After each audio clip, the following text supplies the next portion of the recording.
사랑하는 인재인 여러분, 지금부터 인제대학교 독서클럽 독서의 달인 성과 발표회를 진행하도록 하겠습니다. 저는 성과 발표회 진행을 맡은 인제대학교 윤복합 문화센터 김민정입니다. 반갑습니다. 오늘 독서클럽 성과 발표회가 진행되는 이곳은 인제대학교 백인재 기념도서관 내 인문교양 세미나실입니다. 사상 유례가 없던 감염병 코로나19로 인하여 오늘 독서클럽 성과 발표회는 발표자만 참석하는 언택트 발표로 진행이 되며 미 참석자들은 실시간으로 송출되는 유튜브를 통해 현 발표회 상황을 생생하게 보실 수 있습니다.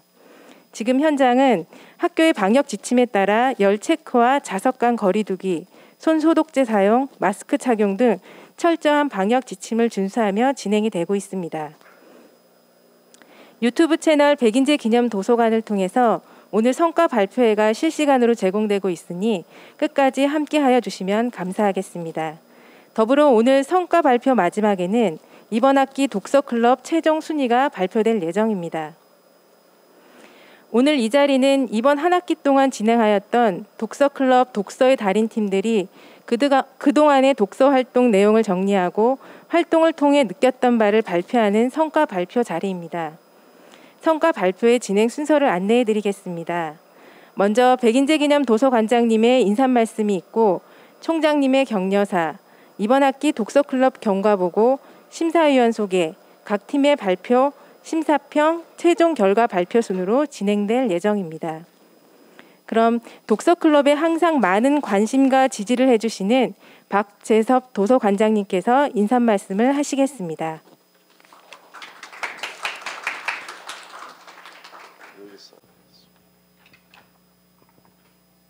네, 여러분 안녕하세요. 안녕하세요. 예, 2020학년도 2학기 독서클럽 독서의 달인에 참여해 주신 학생 여러분 그리고 지도 교수님들 아마 지금 유튜브로 보고 계시라고 생각이 됩니다. 오늘 여러분들은 한 학기 동안 독서와 사유, 대화와 토론의 긴 여정을 마무리하는 그 시점에 와 있습니다. 그동안의 노고에 감사와 격려의 말씀 드립니다. 독서에 관한 명언들이 참 많이 있죠. 제가 기억하는 한 두 가지 좀 말씀을 드려볼까 싶습니다. 중국의 시인 투보라고 혹시 아십니까? 그 사람이 이런 이야기했죠. 무릇 인간이라면 5수레의 책을 읽어야 한다 이랬습니다. 수레가 뭔지 여러분 좀 아세요? 요즘으로 치면 그냥 트럭이라고 생각하시면 됩니다. 5트럭의 책을 읽어야 좀 인간다움을 가지게 된다 이런 이야기를 했어요. 또 제가 좋아하는 말 한 가지 더 있는데 프랑스의 근대 철학자 몽테스키에라는 사람이 있었죠. 이런 말을 했습니다. 나는 재산도 명예도 권력도 다 가졌으나 생애 중에 가장 행복했던 순간은 독서를 통해서 얻었다. 독서처럼 값싸고 영속적인 쾌락은 없다. 이런 말을 했거든요. 오랜 세월이 지났지만 사실 이 명언들은 오늘에도 여전히 빛나는 진리라고 저는 생각합니다. 이 모임에 참여했던 지금 여기 나와 있는 학생들 또 유튜브를 시청하고 있는 여러 학생들 아마 몬테스키에가 얘기했던 독서와 토론의 아마 행복감을 맛보셨으리라고 저는 믿습니다.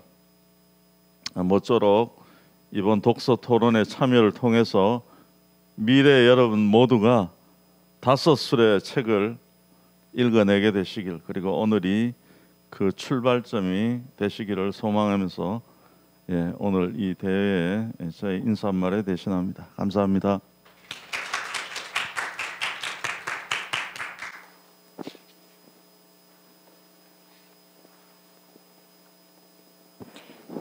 좋은 말씀을 해주신 관장님께 감사드립니다. 다음은 이 자리에는 참석하시지 못하였지만 인제대 학생들의 독서클럽 활동에 많은 관심을 가지고 계신 총장님의 격려사를 동영상으로 시청하도록 하겠습니다. 여러분 반갑습니다. 인제대학교 총장 전민현입니다. 시간이 참 빠르게 흘러 어느덧 2020년도 마지막 달인 12월이 되었습니다. 올해는 특히 코로나19로 여러 가지 많은 변화와 새로운 시도들이 있었는데요. 지금도 코로나19 확진자가 부산 경남 지역에 가파르게 증가하며 이번 주까지 전면 비대면을 실시하고 있는 상황입니다. 이런 어려운 상황에서도 이번 한 학기 동안 독서 활동에 매진하여 오늘 성과 발표회를 준비한 학생들과 교수님 그리고 직원 선생님들에게 감사를 드리겠습니다. 오늘 진행되는 독서클럽 성과 발표회는 코로나19로 인해 온라인 유튜브 실시간으로 참가자 모두가 참여하고 있는 것으로 알고 있습니다. 포스트 코로나 시대의 흐름에 따라 우리의 삶은 빠르게 변화할 것입니다. 하지만 이런 빠른 변화에 주도적으로 대처할 줄 아는 통섭적 사고 능력을 가진 창의적 인재가 되기 위해서는 무엇보다도 독서가 참 중요합니다. 우리 학생들이 점점 책 읽기와 멀어지는 것 같아 많이 안타까웠는데 이러한 좋은 프로그램이 더욱 활성화되어 본교의 많은 학생들에게도 참여의 기회가 확대되기를 바랍니다. 우리 인제대학교는 다양한 교육 과정을 통해 바른 인성을 갖춘 창의 융합적 인재 양성을 위한 교육 혁신을 추구하고 있습니다. 그와 같은 맥락으로 독서클럽 활동은 본교 학생들에게 미래를 개척할 수 있는 초석을 다져가는 데 큰 도움이 될 것이라 생각합니다. 비록 뜻깊은 자리에 함께 하지는 못하지만 오늘 성과 발표회를 다시 한번 축하드립니다. 코로나19로 힘든 때이지만 독서의 즐거움으로 지친 몸과 마음의 위로를 받고 어려움을 극복할 수 있는 에너지를 얻는 기회가 되기를 바라면서 오늘 성과 발표회에 참가한 학생들이 좋은 결과를 얻을 수 있기를 바랍니다. 감사합니다.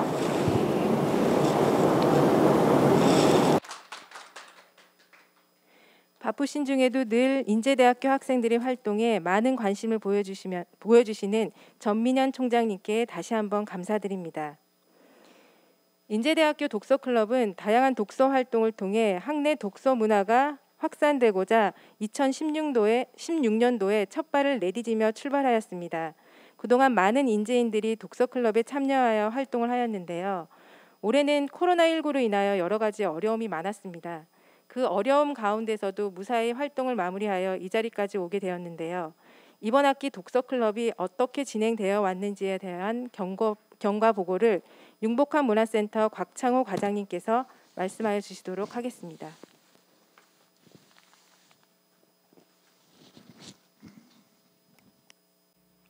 예, 반갑습니다, 여러분. 융복한 문화센터의 곽창호입니다. 2020학년도 2학기 독서클럽 경과를 보고드리겠습니다. 독서클럽 독서의 달인은 백인제 기념 도서관에서 진행하는 인문학 소양 함량 비교과 프로그램이며 본교 재학생들의 읽기, 듣기, 말하기, 쓰기 능력의 향상을 목적으로 합니다. 프라임 사업의 시작과 함께 2016학년도 2학기에 처음 실시되었습니다. 매 학기 단위로 진행해 오고 있으며 지금은 9회째로 총 952명이 저희 독서클럽 회원으로 활동을 하였습니다.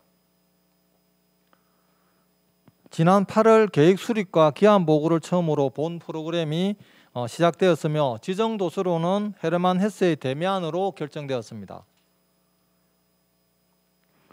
독서클럽 모집은 9월 2일부터 8일까지였습니다만 학생들의 높은 호응으로 이틀 만에 조기에 모집이 마감되었습니다. 23팀 128명이 선발되었습니다. 그리고 9월 3일부터 23분의 지도 교수님들, 멘토를 모집했는데 많은 교수님들이 여기에 호응을 해주셔가지고 저희가 쉽게 교수님들을 모집할 수 있었습니다.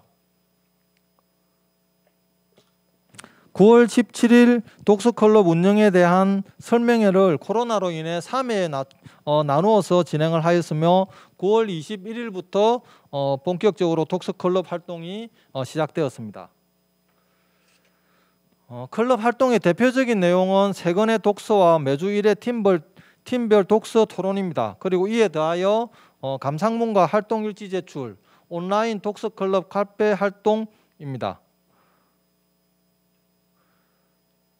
11월 2일부터 6일까지 일주일 동안 대면 또는 비대면으로 토론 참관을 실시하였습니다. 토론 방법에 대한 설명과 더불어 학생들의 다양한 개선 또는 요구사항을 수렴하고자 하였습니다. 그리고 오늘 그동안 학생들이 활동해온 노력과 성과 발표의 성적을 다하여 우수 활동팀을 선발합니다. 우수 활동팀은 모두 총장상을 수상하게 되며 팀당 20만 원의 장려 3팀, 팀당 30만 원의 우수 2팀, 팀당 50만 원의 최우수 1팀을 선발합니다.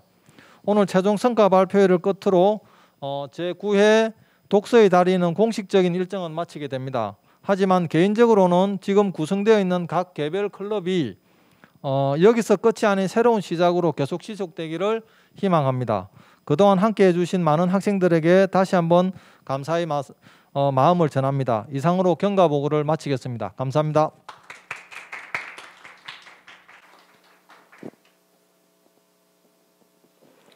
네, 독서클럽 경과보고를 자세히 안내해 주신 곽창우 과장님께 감사 인사드립니다. 다음은 오늘 발표하는 팀의 심사를 맡아주실 심사위원을 소개해 드리겠습니다. 먼저 백인재 기념 도서 관장 박재석 교수님이십니다.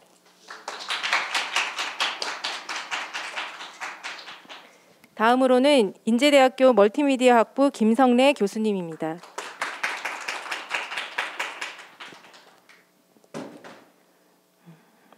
그럼 이제부터 본격적인 독서클럽 성과 발표를 시작하도록 하겠습니다. 오늘 발표하는 팀은 모두 23팀으로 발표 방식은 발표자가 현장에서 직접 발표하는 방식과 오늘 참석하지 못한 팀이 준비한 동영상 발표로 나뉘어 진행이 되겠습니다. 팀 발표 순서는 팀명 가나다 순이며 1부 8팀, 2부 8팀, 3부 7팀으로 발표를 진행하도록 하겠습니다.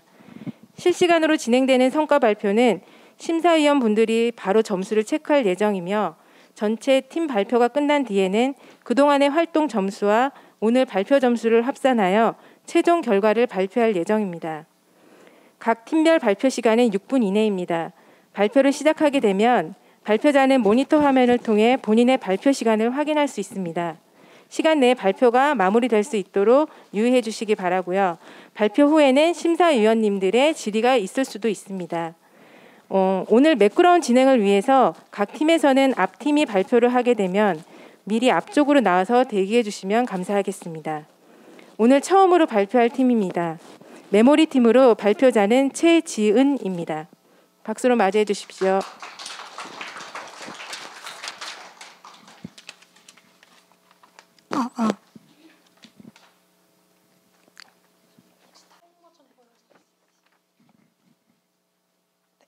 시작하겠습니다. 안녕하세요. 메모리 팀장 보건행정학과 18학번 최지은입니다.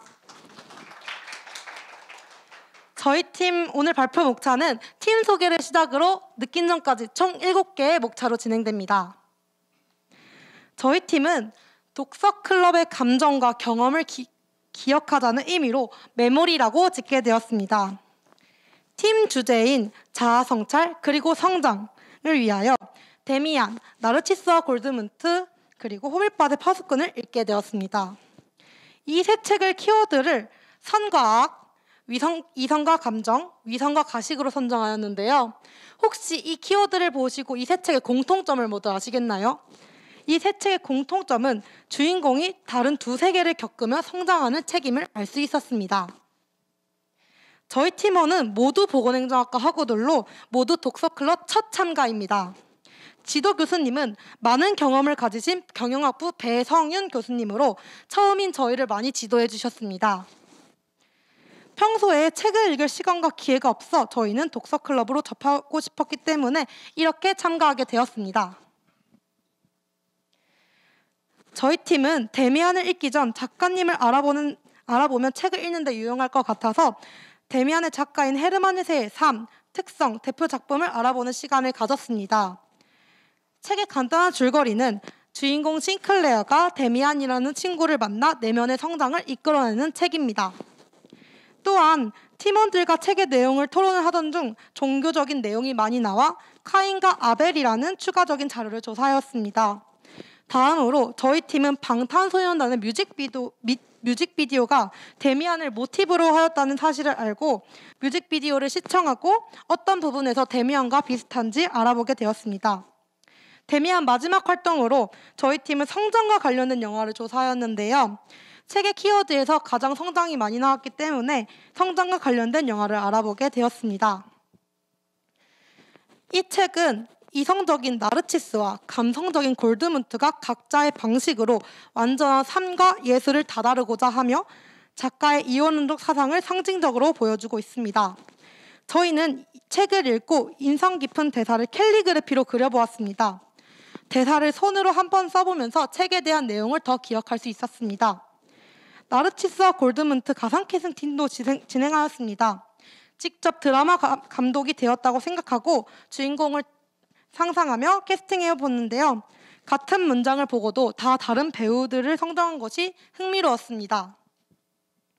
팀원 모두 보건행정학과 학우들인 만큼 책 속에 등장하는 흑사병에 대해서도 조사하였습니다. 코로나와 같이 심각한 전염병인 흑사병에 대해 조사해보며 책에 대한 이해도는 물론 흑사병에 대한 지식도 알아볼 수 있었습니다. 팀원들의 MBTI 파헤쳐보기. 이 활동은 사실 저희 팀원들을 위한 연기활동인데요. 이성과 감성이 대립되는 인물들로 인해 직접 성격 유형 검사를 해보았습니다. 이후 팀을 나누어 주인공에게 몰입한 토론도 해볼 수 있었고 서로의 장점, 어떤 역할이 어울리는지 등을 알 수 있었습니다. 마지막으로 헤르만 헤세의 두 작품 데미안, 나르치스와 골드문트를 비교할 수 있었습니다.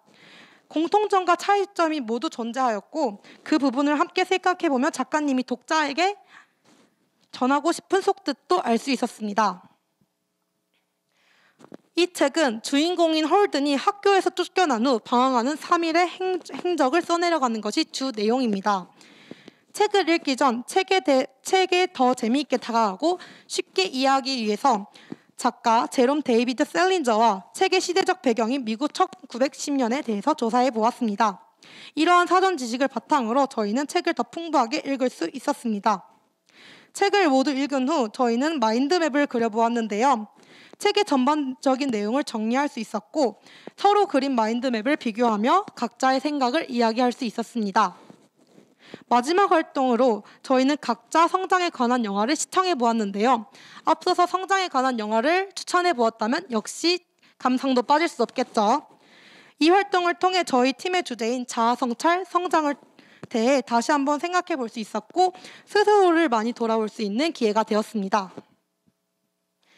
팀의 이름 메모리처럼 모임에 대한 느낌과 그 순간 팀원들의 성장을 기억하고 싶어서 저희는 총 6번의 모임을 하면서 영상을 촬영하였습니다. 모임마다 인터뷰를 진행하여 조리 있게 말하고 자신 있게 발표하는 자세를 배울 수 있었습니다. 저희 팀원 중 대부분은 독서 나쁜 습관인 독서 편식을 가지고 있었는데요.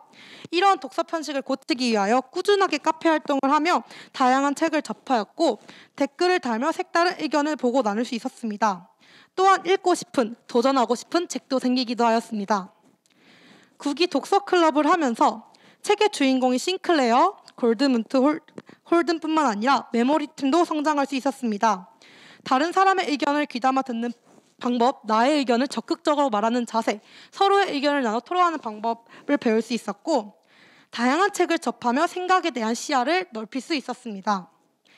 모든 일은 처음이 가장 어렵다는 말처럼 6번의 모임과 다양한 활동을 하면서 저희는 책과 친해지는 첫걸음을 내디뎠다고 생각합니다.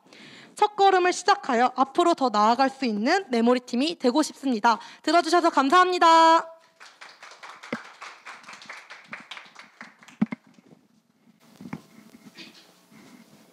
처음이라 떨렸을 텐데 열심히 발표해 주신 메모리 팀에게 감사드립니다. 다음은 널 스튜던트 팀의 이시은입니다.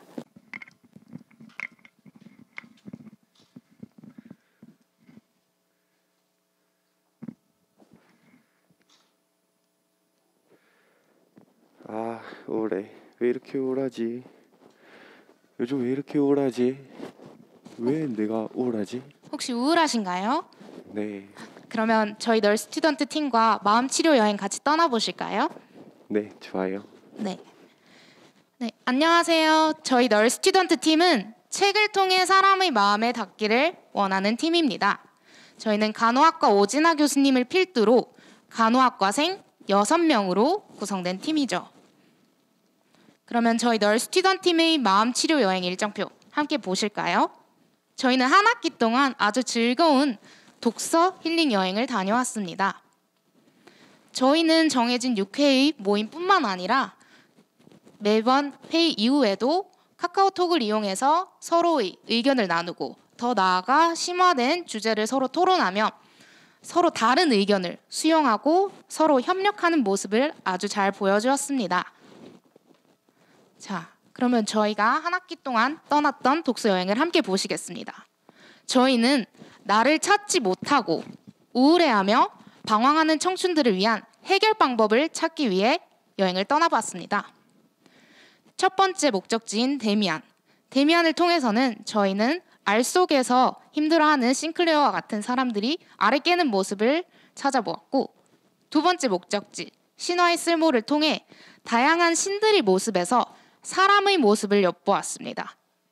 그리고 마지막 목적지 오늘 아내에게 우울증이라고 말했다에서는 많은 사람들이 우울이라는 편견의 아래 갇혀 있다는 것을 발견할 수 있었죠. 데미안에서는 이와 같은 주제를 저희끼리 심화 토론을 하였고, 더 나아가 저희가 간호사가 되었을 때 간호사가 깨야 하는 알은 무엇일지 함께 의논해 보았습니다.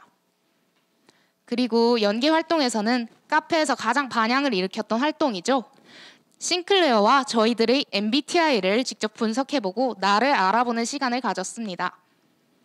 신화의 쓸모에서는 책 속에서 등장한 여러 신들 중 우리는 어떤 신이 되고 싶고 우리는 과연 지금 행복한가에 대해서 이야기해보았습니다.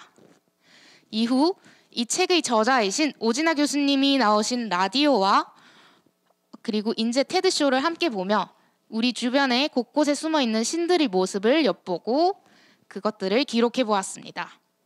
마지막, 오늘 아내에게 우울증이라고 말했다를 통해서는 대중들이 우울에 대해 편견을 가지고 있는 것을 알 수 있었고, 심지어 저희 널 스튜던트 팀 내에서도 편견이 존재한다는 것을 알 수 있었습니다. 그래서 좋은 거는 함께 나누어야겠죠. 저희는 저희끼리 책을 읽는 것에 그치지 않고 이 책을 선물하고 싶은 2명을 선정해서 그 이유도 작성하고 직접 선물도 해보고 인터뷰도 해보았습니다. 자, 그러면 저희가 처음에 정했던 한 학기의 목표가 있죠. 방황하는 청춘들, 사람들을 위한 해답 찾기. 그에 대한 해답을 이 3가지의 책을 다 읽고 난 뒤 역순으로 찾아보았습니다. 뒤집어서 거꾸로 보니 답이 보이더라고요. 많은 사람들은 우울해합니다. 마지막 책의 저자 또한 우울을 앓고 있지만 그에 대한 정확한 원인은 없었습니다. 우리 모두는 조금씩 우울을 경험하고 있는데, 그렇다면 이 우울 속에 저희는 함몰돼서 슬퍼해야 될까요? 아닙니다. 우울할 수는 있지만 때때로 우울하더라도 저희는 이러한 세상을 살아가야 되는데, 그러면 나는 왜 좌절하고 우울할까요? 그에 대한 힌트를 신화의 쓸모에서 찾아보았습니다. 저희는 제우스처럼 뭔가의 새로운 것에 도전해서 제도를 부셔버리고 나만의 시대를 세울 수도, 또는 신에게 대적해서 도전했지만 아나크네처럼 실패할 수도 있습니다. 하지만 여기서 우리가 배워야 할 것은 내가 준비만 되어 있다면 언제든지 도전을 해보자, 도전하는 자세였습니다. 나를 가두는 편견이란 알을 깨거나 기성세대의 도전, 또는 모든 것을 버리고 새로운 것을 향해 도전해야 할 필요가 있다는 것이죠. 그래서 마지막 책인 데미안에서 알을 깨고 아프락삭스처럼 날아가듯이 저희는 도전이란 망치를 한 손에 쥐고 알을 깨고 나오는 사람이 되기로 널 스튜던트 팀은 결심했습니다. 신화의 쓸모에 따르면 이 세상의 중심은 델포이, 온팔로스라고 합니다. 세상의 중심은 딱 한 군데인 것이죠. 세상의 중심이 한 곳이라면 그곳에 설 수 있는 사람은 한정돼 있을 수밖에 없습니다. 하지만 내가 서 있는 이 모든 곳이 중심이라면 어떨까요? 각자가 서 있는 곳이 중심이라면 모든 사람이 이 세상의 중심, 주인공이 될 수 있는 거죠. 중심에 도달할 수 있는 사람이 한정돼 있는 것이 아니라 모두가 다 각자의 인생에서 주인공인 것입니다. 여러분 모두는 이 세상의 중심입니다. 여러분이 서 있는 곳이 세상의 중심, 델포이죠. 이 영상을 보고 계신 모든 유튜브를 통해 보고 계신 여러분들이 주인공입니다. 앞으로 여러분들이 발걸음 한 걸음 한 걸음을 널 스튜던트 팀은 함께 응원하도록 하겠습니다. 감사합니다.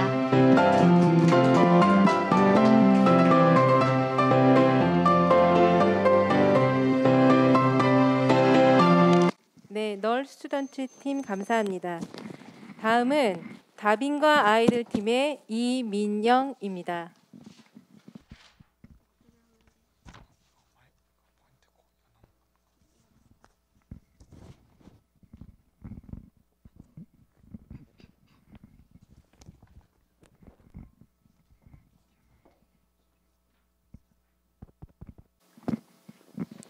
반갑습니다. 독서클럽 다윈과 아이들 성과 발표회에 발표를 맡게 된 임상병리학과 19학번 이민영입니다. 긴장해서 발표에 실수가 있더라도 너그럽게 지켜봐 주시면 감사하겠습니다. 먼저 목차로 데미안과 자존감 수업, 앵무새 죽이기 순으로 진행하겠습니다. 저희는 데미안의 작가 소개로 활동을 시작하였습니다. 헤르만 헤세에 대해 알아보면서 헤르만 헤세는 어떤 생각으로 데미안을 집필했을지 더 생각해 볼 수 있는 계기가 되었습니다. 저희는 팀원들끼리 모여 데미안 키포인트를 3가지를 정했습니다. 새는 알에서 나오려고 투쟁한다. 알은 하나의 세계이다. 태어나려는 자는 하나의 세계를 깨트려야 한다. 자신이 우러러보던 이상향이 결국은 자신 본인이었다. 마지막으로 선과 악은 공존하고 인간은 선과 악을 반복하면서 더욱 발전한다. 입니다. 데미안을 읽고 남다빈 하구는 우리들의 인생처럼 아래로 떨어지기도 하고 다시 올라오는 것을 반복하는 것이라고 생각을 했고 이러한 반복을 통해 인간은 성장한다라고 느꼈다고 합니다. 두 번째 책인 자존감 수업입니다. 자존감 수업의 저자이신 윤홍균 작가님은 정신과 의사시면서 TV나 특강으로 많은 분들에게 힘이 되어주시기도 합니다. 연계 활동의 첫 번째로 자존감에 대해 알아보았습니다. 요즘 시대에 자존감이 높아야 한다라고 말을 많이 하는데 여러분들은 자존감이 무엇인지 정확하게 아시나요? 자존감은 자신에 대한 존엄성이 타인들의 외적인 인정이나 칭찬에 의한 것이 아니라 자신의 내부의 성숙된 사고와 가치에 의해 얻어지는 개인의 의식을 이야기합니다. 자존심과 자존감의 큰 차이점은 상대라는 대상이 있는 것입니다.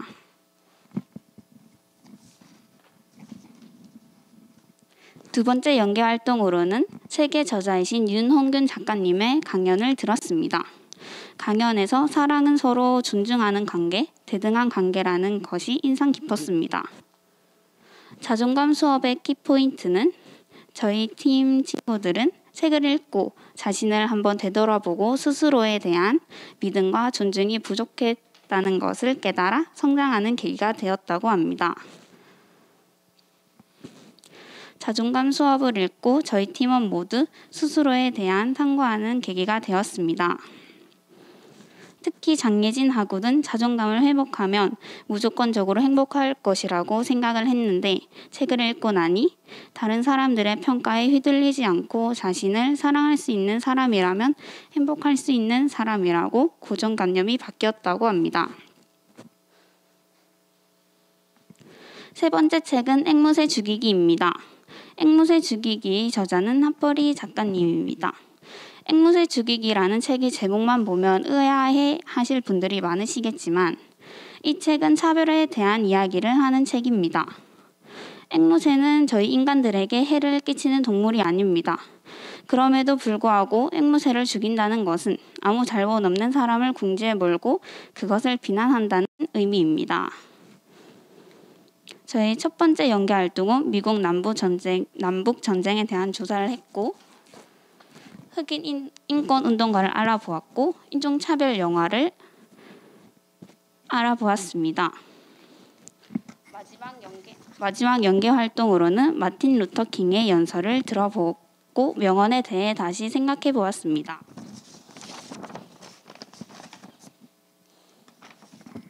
앵무새 죽이기의 키포인트로 다름은 다름일 뿐 차별과 편견으로 바꾸지 말아라는 책의 구절과 단순히 앵무새가 흑인에 국한되지 않는다는 점, 앵무새가 사라지고 모두가 외면받지 않고 존중받는 사회로 변화하는 소망을 꼽았습니다.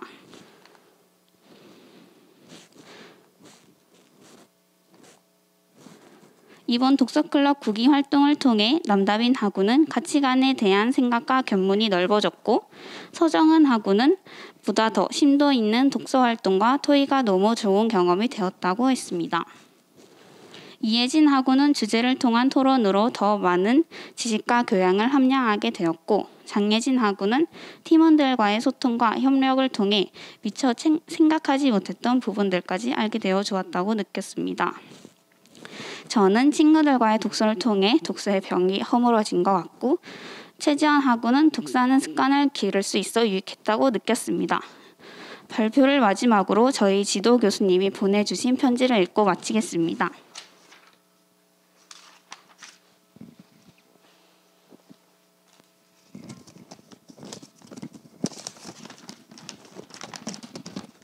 시간 관계상 조금 줄여서 읽겠습니다. 다빈과 아이들과 한 학기 독서클럽 모임을 마치며 1년의 연구년이라는 공백을 가지고 학교에 와서 정신없이 새 학기를 맞은 어느 날 독서클럽의 지도 교수를 맡아달라는 메일을 받았다.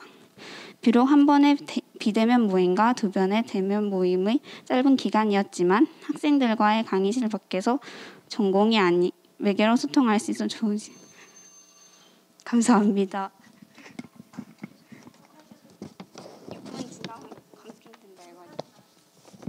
이것만 읽어도 될까요?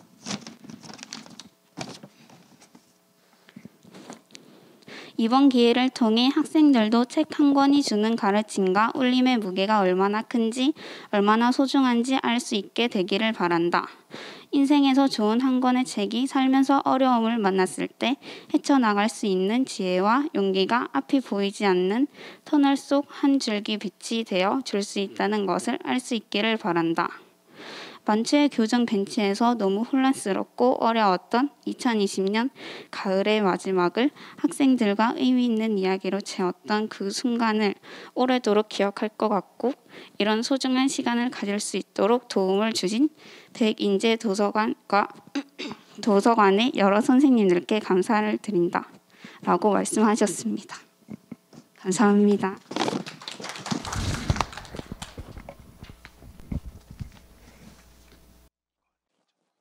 다빈과 아이들 팀, 예, 감사합니다. 다음은 독서 계약론 팀의 구민지입니다. 네, 안녕하십니까. 저희 인제대학교 독서클럽 9회차 독서계약론 팀의 팀장이자 발표를 맡게 된 제약공학과 20학번 구민지라고 합니다. 네, 우선 저희 팀은 다양한 학과의 학생들이 모여서 진행을 하게 되었는데 우선 컴퓨터공학과 17학번 홍세웅 학우님, 그리고 통계학과 17학번 엄가영 학우님, 제약공학과 20학번 신재영 학우님과 식품생명과학부 20학번 신혜원 학우님께서 저희 독서계약론 팀에서 함께 활동해 주셨습니다. 우선 처음에 저희가 계획했던 내용은 이와 같고 저희 독서계약론이라는 팀의 이름은 사회계약론과 그리고 독서를 합쳐 독서계약론이라는 그런 이름을 짓게 되었습니다.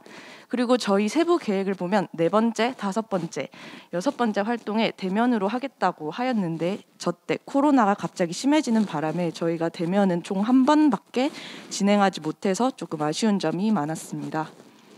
그리고 이렇게 저희가 활동한 사진입니다. 그래서 저희는 모두 화면을 켜고 소리를 킨 후에 서로 소통하는 것에 초점을 두어서 팀즈를 켰을 때도 오히려 대면하는 것처럼 그렇게 진행을 하였습니다.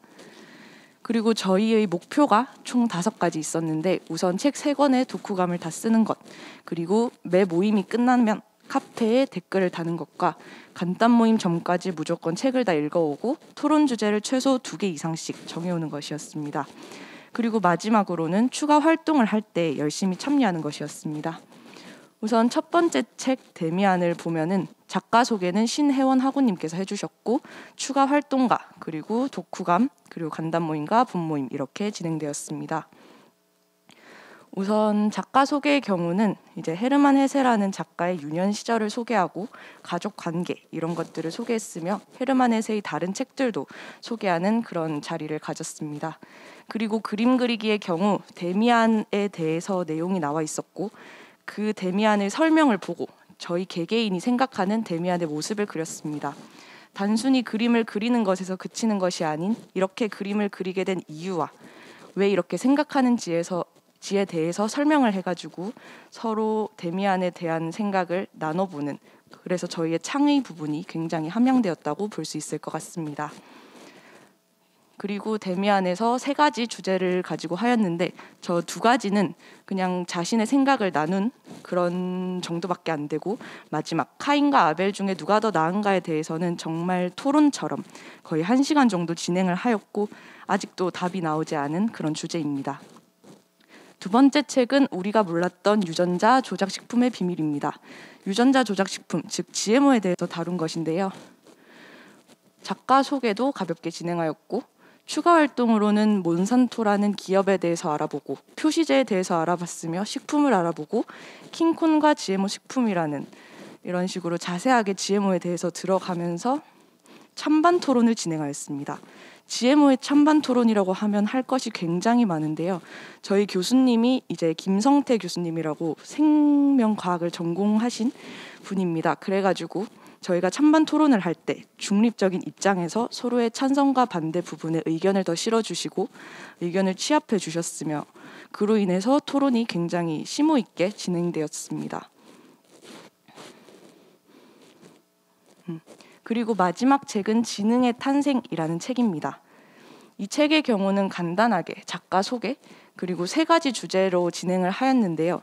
이 마지막 책 같은 경우는 조금 토론이 아쉬웠습니다. 왜냐하면 첫 번째, 2번째, 3번째 모든 주제가 토론을 하기에는 조금 아쉬운 주제라고 생각했기 때문에 조금 아쉬운 점이 많았습니다.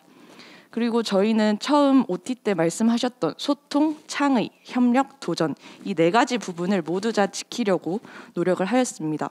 우선 소통 같은 경우는 초반에 말했듯이 팀즈 이용할 때 카메라와 마이크를 끄지 않고 모두가 킨 후에 의사소통을 진행하는 방향에서 소통에 대해서 하였고 창의 부분은 주인공에 대해서 여러 가지 관점으로 개개인의 생각을 토론하는 그런 부분에서 창의력 그리고 협력의 경우 토론을 2팀으로 나누었을 때 팀당 서로의 의견을 나누고 그 의견을 취합해서 토론을 진행하였습니다. 그리고 마지막 도전의 경우 추가 활동을 했을 때 본인이 해야 할 부분에 책임감을 갖고 노력을 한 후에 그것을 본인이 설명하고 그런 부분에서 도전 부분까지 저희는 이 4가지를 모두 다 발전시킬 수 있었다고 생각합니다. 이상입니다.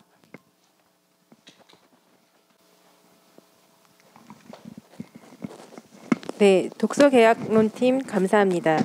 다음은 독서리 오형제 팀의 김지은입니다.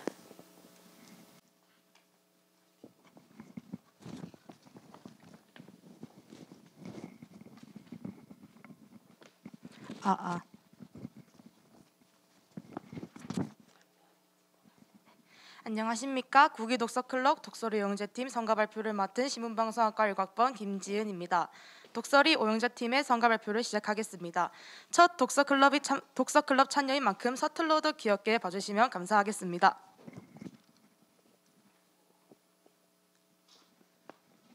네, 발표에 앞서 목차를 소개해드리겠습니다. 지정도서인 데미안 활동보고, 자유도서인 젊은 베르테르의 슬픔과 인간 실격의 활동보고를 발표한 후 마지막으로 팀원들의 독서클럽 후기로 발표를 마무리하도록 하겠습니다. 네, 첫 번째 지정도서 헤르만 헤세의 데미안입니다. 독서클럽을 하시는 분들이라면 다들 아실 내용이지만 한 번 더 줄거리를 짧게 설명하도록 하겠습니다. 싱클레어는 평범한 가정에서 자란 소년이었습니다. 하지만 싱클레어는 데미안을 만나면서 성장을 하며 자기 자아를 찾아가는 그런 이야기입니다. 네, 저희 팀이 생각한 데미안의 관전 포인트 첫 번째는 데미안과 싱클레어의 관계, 2번째 데미안이 싱클레어에게 전달해주고자 하는 메시지, 이 두 가지를 초점으로 저희는 책을 읽었습니다. 데미안을 읽고 저희가 정하였던 토론 주제는 첫 번째, 데미안은 실존 인물일까? 찬성 측은 데미안은 이야기 속에서 실존하는 인물이라고 주장하였고, 반대 측은 데미안은 싱클레어의 또 다른 자아라는 주장으로 토론을 진행하였습니다. 토론을 통해 저희는 데미안은 실존 인물이 아닌 싱클레어의 자아이다 라는 결론을 내렸습니다.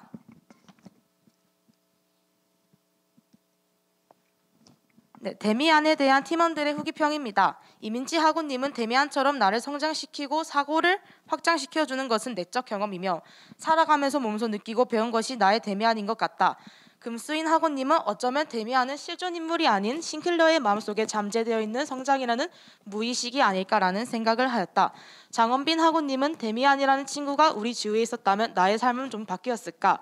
내가 더 지금보다 성장을 하였을까? 궁금증이 생겨났고, 이소연 하구님은 데미안 같은 사람을 만난다면 참 좋을 것 같다. 한편으로는 나에게 도움이 되는 일이 아닌가 의문이 들었습니다. 김지은 하구님은 싱클레어와 데미안은 동일 인물이 아니었을까 생각을 하게 된 많은 궁금증을 들게 했던 책이라고 이렇게 저희는 의견을 나누었습니다. 두 번째 자유도서 요한 볼프강 폰게테의 젊은 베르테르의 슬픔입니다. 줄거리를 짧게 설명해드리자면 베르테르는 유복한 가정에서 태어나 아버지의 상속을 유산받는 부족함이 없는 사람이었습니다. 그런 베르테르가 약혼자가 있는 로테에게 사랑에 빠졌고 로테와 그의 약혼자 알베르트의 다정한 모습에 괴로움을 이기지 못하고 마을을 떠나게 됩니다. 새로운 마을의 공사관에서 일하던 도중 로테와 알베르트의 결혼 소식을 들은 베르테르는 일에 더욱 열중하지만 인간관계에 적응하지 못하고 다시 원래 마을로 돌아가게 됩니다. 다시 돌아온 베르테르가 로테에게 적극적으로 애정을 표현하자 로테는 완강한 거부를 하고 베르테르는 자신의 사랑이 이루어질 수 없자 자살을 선택하게 되는 그런 비극적인 사랑 이야기입니다.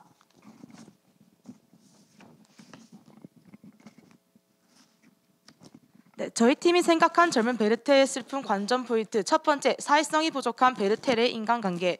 두 번째, 편지 구성으로 이루어지는 글의 전개. 이 두 가지 포인트로 저희는 책을 읽었습니다. 저희가 이 책을 읽고 정하였던 토론 주제는 로테는 베르테르에게 이성적으로 감정이 있었을까? 였습니다. 찬성 측은 로테는 자신의 감정이 우정인지 사랑인지 명확하게 알지 못했다고 주장하였고, 반대 측은 로테가 느낀 감정은 사랑이 아닌 우정이었다라고 주장을 하였습니다.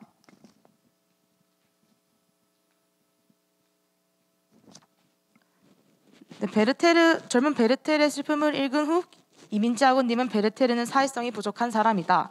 금수인 학원님은 이 생애에 로테와 함께할 수 없다면 아무런 의미가 없고 삶을 바랄 수 없다는 결론을 내린 베르테르의 생각 흐름이 인상적이었다.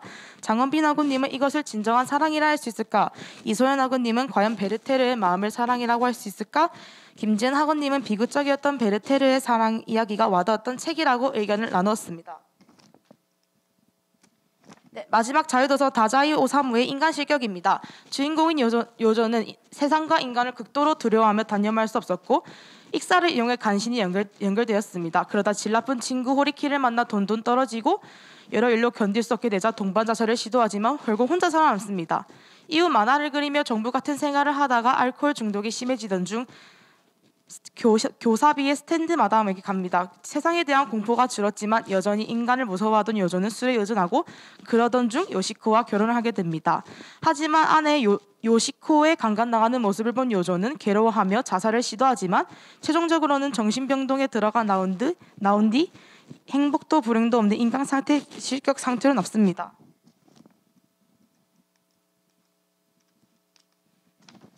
저희가 생각한 인간 실격의 관전 포인트는 3개의 수기로 나눠진 구성, 요조의 정서 변화 이렇게 보았습니다. 시간 관계상 빠르게 넘기도록 하겠습니다.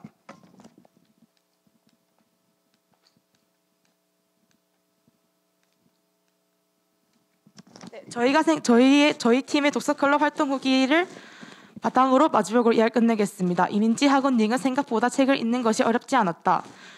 금수인 학원님, 혼자였으면 어려웠을 독서클럽 습관을 팀원들과 같이 해나감으로써 책을 읽고 그 책에 대한 작가 성장과 이야기를 나눌 수 있어 참 좋았다. 장원빈 학우님 독서 랭킹에서 1등을 차지하던 데미안을 독서클럽으로 인해 접하게 된 것은 너무 좋았고 평소 들여다보지 않는 책을 읽고 생각을 나누게 된 게 뜻깊은 시간이었다. 이소연 학우님 책의 위로를 많이 받았던 경험은 있었지만 바쁘다는 핑계를 미루기만 했었는데 좋은 친구들과 책을 읽을 기회가 생겨 좋았다. 김지은 학우님 책을 주제로 토론하는 것이 굉장히 뜻깊은 활동이었다 라고 하였습니다.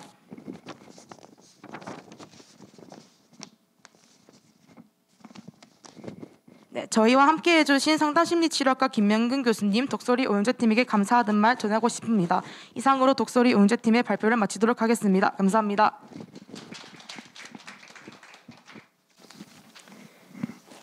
네, 독서리 오영재팀 감사합니다. 발표 이전에 잠깐 말씀을 드렸는데 각 팀별 발표 시간은 6분 이내입니다. 발표도 심사에 들어가게 되므로 발표 시간은 지켜주시면 감사하겠습니다. 다음 팀은 독서 하나 지식 하나 팀의 홍지은입니다. 네, 안녕하세요. 저는 독서 하나 지식 하나 팀의 발표자 간호학과 19학번 홍지은입니다. 먼저 파트 1 선정한 책입니다. 저희가 선정한 책은 총 3가지로 헤르만 헤세가 쓴 데미안과 수레바퀴 아래서 그리고 하퍼리가 쓴 앵무새 죽이기입니다. 책에 대한 간단한 소개를 하자면 데미안에서는 싱클레어가 데미안이라는 인물을 만나고 여러 위기를 겪게 되면서 자신만의 가치와 목표를 찾게 되고 수레바퀴 아래에서는 주입된 가치만을 추구하며 살아가던 한스가 하일러를 만나 삶의 의미에 대해서 고뇌하고 현재 삶의 공허함에 대해 사색하게 되는 모습을 볼 수 있으며 앵무새 죽이기에서는 어린 소녀의 시선을 통해 미국의 1950년대 흑인 차별과 문화를 알 수 있고 그 과정에서 차별과 정의로운 삶을 살아가는 것에 대해 깨닫게 되는 내용입니다. 파트 2 토론입니다. 먼저 토론 방식은 한 책을 2주에 걸쳐 토론을 진행하였는데 첫 주는 자유토론으로 각 조원들이 읽고 온 책에 대해서 자유로운 의견을 표출하였고 둘째는 자유토론 시간의 마지막에 교수님과 함께 정한 주제를 가지고 심화 토론을 하는 방식으로 진행하였습니다. 책 3권 중 공통 독서였던 책 데미안의 심화 주제로 했던 저희의 심화 토론은 1. 싱클레어는 아프라삭스를 보았다. 아래서 깨어나서 우리가 바라보아야 할 세상은 무엇인가? 2. 싱클레어는 아래서 깨어나야 한다고 생각하여 선과 악을 공존의 삶을 살게 되었다. 나는 어떤 알을 깰 것인가? 또 어떤 삶을 살아야 갈 것인가? 였습니다. 그리고 여기 PPT에는 없지만 수레바퀴 아래에서는 본인이 한스 상황이라면 계속 학업을 진행할 것인가, 그만두고 다른 방향으로 갈 것인가, 한스가 사고로 죽지 않았다면 어떠한 삶을 살아갈 것인가, 한스가 학업에서 힘들어했던 것과 같이 개인의 경험과 극복했던 방법에 대해 의논해 보았고,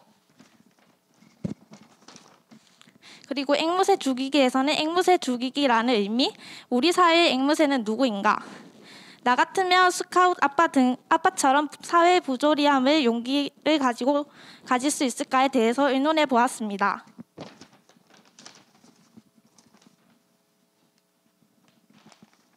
그래서 책 3권의 전체적인 내용을 종합하자면 책 주인공 모두 자신만의 알에서 깨어났으며 우리 역시도 자신만의 알에서 깨어나간다는 것입니다. 자세히 말하자면 이 세 책 모두 자신만의 경험을 통해 삶의 가치와 목표를 찾아가는 여정이었습니다. 이 여정에서는 고통이 동반되는데 데미안을 통해 악에 대해서, 수레바퀴 아래에서는 삶의 허물을 극복할 의미를 주고, 앵무새 죽이기는 옳은 삶에 대한 이야기를 통해 성장통을 느낄 수 있었습니다. 파트 3 다음으로 느낀 점입니다. 느낀 점은 1. 독서 토론을 통해 독서를 꾸준히 해볼 수 있었고 나의 생각을 팀원들의 생각을 공유해봄으로써 생각을 좀 더 넓게 할 수 있는 계기가 되었습니다.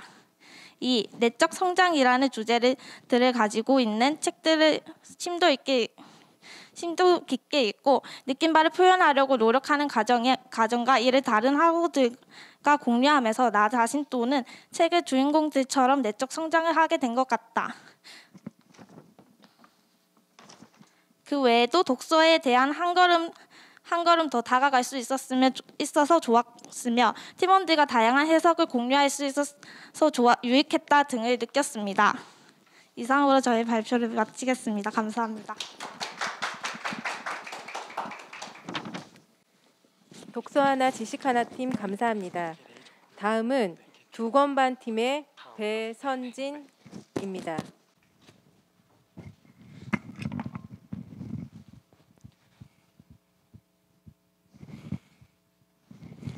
바로 시작하도록 하겠습니다.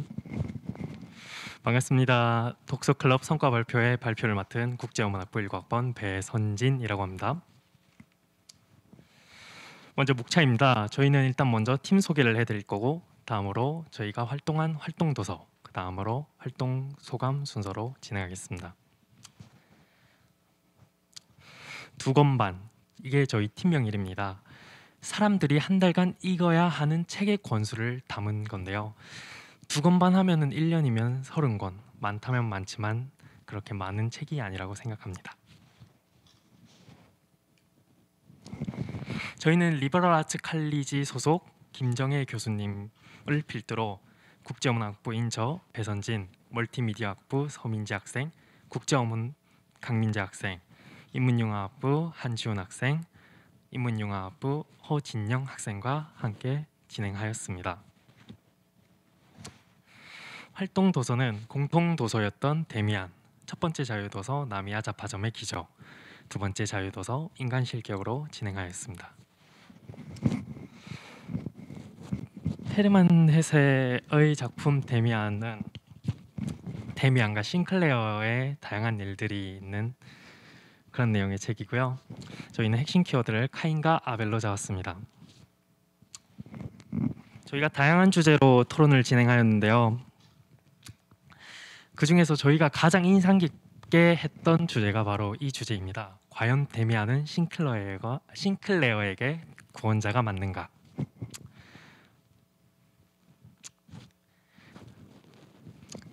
네. 다음으로 자유도서입니다.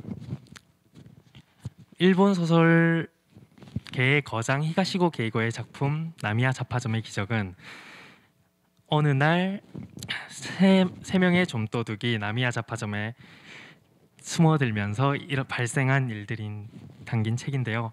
이들은 크고 작은 고민을 들어주며 그와 연관된 한광원이라는 일과 엮이게 됩니다.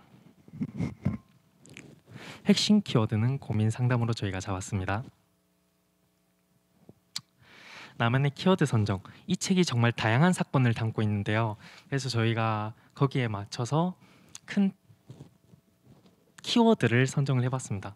첫 번째로 우편함과 우유상자, 여기에 아까 말씀드렸던 고민을 담아주고 그 고민 편지를 쓰고 그런 용도로 사용이 되고요. 편지, 인생, 한강원.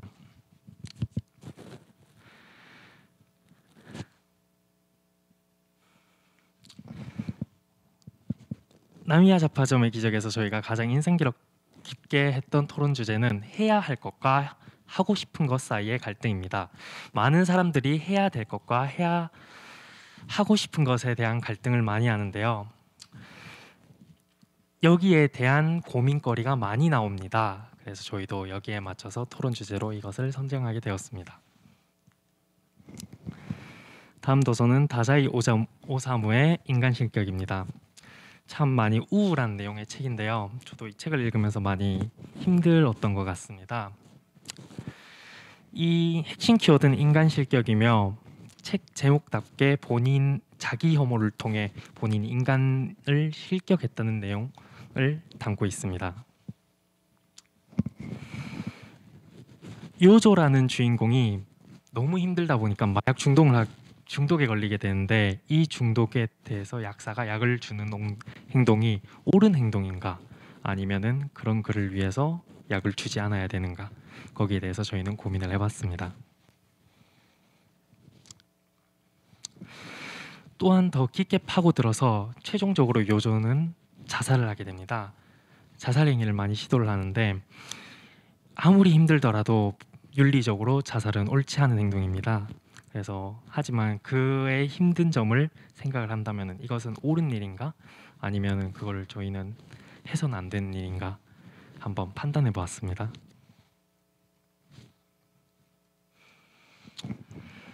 활동 소감입니다. 저 같은 경우에는 독서 클럽을 하면서 혼자 책을 스토리 위주로 그냥 한번 읽고 지나가는 시선에서 다양한 방면으로 책을 바라보게 되었고요. 서민지 학생은 독후감 부분에서 많은 피드백을 들을 수 있어서 좋다고 하였습니다. 안지현 학생의 경우 본인이 방향성이나 이런 걸 못 잡았었는데 책을 읽으면서 어떤 식으로 책을 읽어야 되는가 많이 깨달았다고 하고요. 허진영 학생은 크고 작게 본인의 길을 잡아주는 활동이 되었다고 합니다. 강민재 학생의 경우 책임감을 가지고 이런 활동을 하면서 본인을 성장하는 계기가 되었다고 합니다. 감사합니다.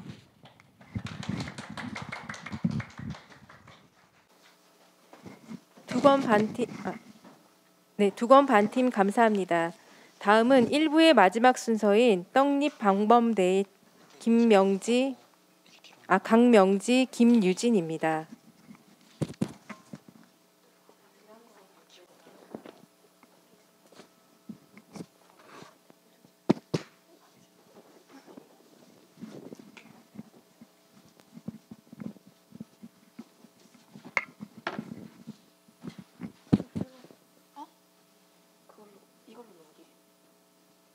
재생할 때는 인터뷰 재생할 때는 시작할까요? 안녕하십니까. 2020년 2학기 독서클럽 성과 발표회를 맡은 떡잎방범대 김유진, 강명지입니다. 저희의 본격적인 발표에 앞서 저희가 만든 영상 하나 먼저 보고 가시겠습니다.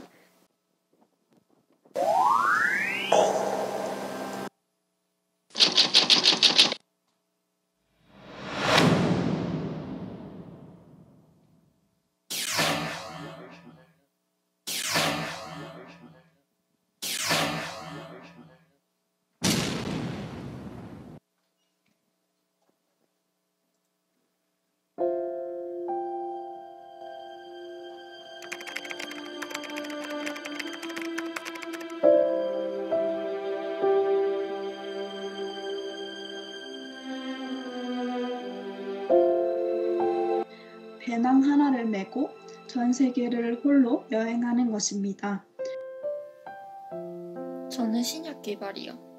저의 버킷리스트는 외국에서 한 달 살기입니다.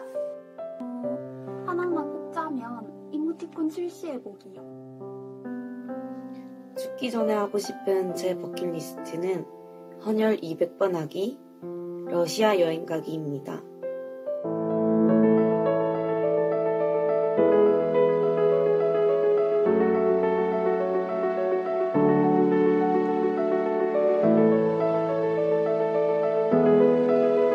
나는 여기에 있지만 사실은 어디에나 있지입니다. 별이 머물다간 흔적이요. 사람은 죽으면 별이 된다고들 하잖아요. 저의 묘비명은 당신 덕분에 즐겁게 살다 갑니다. 입니다. 묘비명이요? 내 인생에 부족함은 있어도 후회는 없다. 제 묘비명은 무한한 공간 저 너머로입니다. 저희가 죽음이라는 단어로 인터뷰를 하게 된 계기가 궁금하시지 않나요? 지금부터 함께 알아보도록 하겠습니다. 저희는 데미안을 읽고 가장 첫 번째로 꼽은 키워드는 성장입니다. 그리고 성장한 다수가 모여서 진화를 할 수 있겠다는 생각과 죽음이라는 한계가 성장을 하게 만든다는 생각으로 이어져 저희의 또 다른 키워드는 진화와 죽음으로 도출해냈습니다. 그래서 전염병 속 사회의 진화를 담은 패스트와 소중한 이의 죽음으로 성장하는 소녀의 이야기인 리버보이를 정하였고, 이를 알아보기 쉽게 청소년기의 초반, 중후반, 성인기의 타임라인으로 만들어 보았습니다. 다음으론 저희가 책을 읽고 나눈 토론에 대해서 말씀드릴 건데요. 가장 먼저 지정도서인 데미안을 읽고는 성장에 반드시 고통이 필요한가와 진정한 자아를 깨닫지 못한 삶도 의미가 있는가라는 토론을 통해서 자아를 찾는 것이 진정한 성장이라는 결론을 도출하였습니다. 패스트에서는 패스트를 통하여 개인이 성장했다고 볼 수 있는가? 보건대의 노력으로 패스트가 사라진 것이 아니었는데 그래도 의미가 있는가 등의 토론을 통하여 시련 속에서 인간은 연대하며 성장한다는 깨달음을 얻었습니다. 마지막 도서인 리버보이에서는 생명권과 자유권 중 자유권이 우선되어야 한다라는 주제와 마지막 순간 할아버지는 퇴보한 것이다 라는 주제를 통해서 죽음이라는 한계가 성장하는 삶을 살게 한다는 결론을 얻었습니다. 세 권의 토론 이후 이와 관련된 책인 자아와 성장에 관련된 도서를 더 읽어보았는데요. 자아를 찾지 못한 개인의 최후, 사회의 최후, 전염병이라는 시련을 진정으로 극복한 성장이 어떠한 형태인지 저희는 간단한 이야기를 나누어 볼 수 있었습니다. 또한 독서 토론이라고 해서 꼭 독서와 관련된 연계 활동을 할 필요는 없다는 것을 생각하며 또 다른 연계 활동을 진행해 보았는데요. 저희는 양진홍 교수님과의 피드백과 그리고 전해주신 많은 가르침을 토대로 연계 활동을 더 진행해 보았습니다. 가장 먼저 틀에 갇히지 말라라는 양진홍 교수님의 조언에 따라서 뉴스 스크랩 활동을 진행하였는데요. 뉴스 스크랩 활동을 진행한 후에 조원들에게 코멘트를 달아주면서 세상을 볼 수 있는 좀 더 넓은 시야를 가질 수 있었습니다. 또한 두 번째 만남에서 교수님의 가르침으로 죽음과 인생에 대한 고찰을 진행해 보았습니다. 이러한 연계 활동으로는 버킷리스트와 묘비명 작성하기가 있었는데요. 덕분에 인생의 목표를 다시금 설정해보고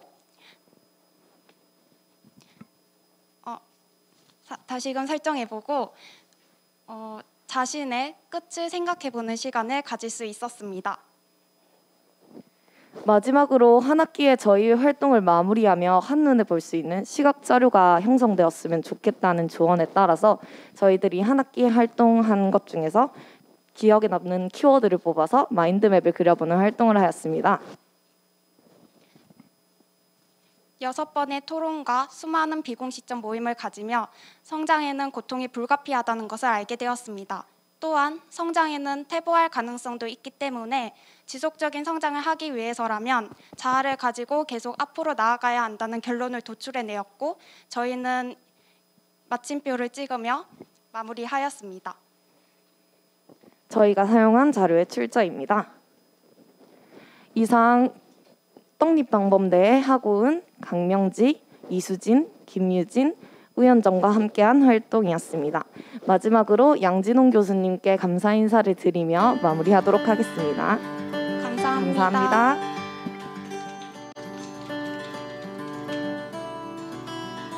떡잎방범대 팀의 발표 감사합니다. 그럼 지금부터 10분간의 휴식 시간을 가진 뒤에 2부 성과 발표회를 시작하도록 하겠습니다.